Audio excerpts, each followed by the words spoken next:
2-3 দিন ধরে দুধ খাইনি, তাই এতগুলো দুধ আমার বেঁচে আছে। তো এই দুধ দিয়ে আমি কি করবো সেটাই ভাবছি, কি যে করা যায়। তো কিছু একটা করতে হবে, দেখি ছেলেকে জিজ্ঞেস করে কি খায়।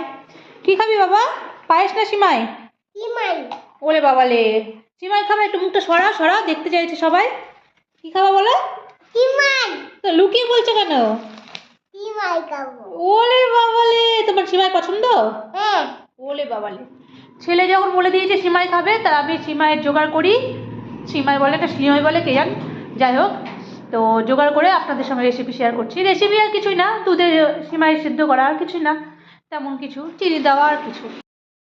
এই যে আমার সিমাইয়ের ফাইনাল লুক। এবার আমি এগুলোকে সার্ভ করবো, একদম ক্ষীরের মতন হয়েছে। আমি গ্যারেন্টি দিয়ে বলতে পারি এটা দারুণ টেস্ট হয়েছে। ভালো। আর দেখো সিমাই বাটি নিয়ে বসে গেছে। কি করছো, খাচ্ছ একা একা? আয়না দেখে দেখে? বাহ, খাও। হ্যাঁ, বাবা সিমাই খেতে কত ভালোবাসে, আবদার সিমাই। এই তো ভেরি গুড।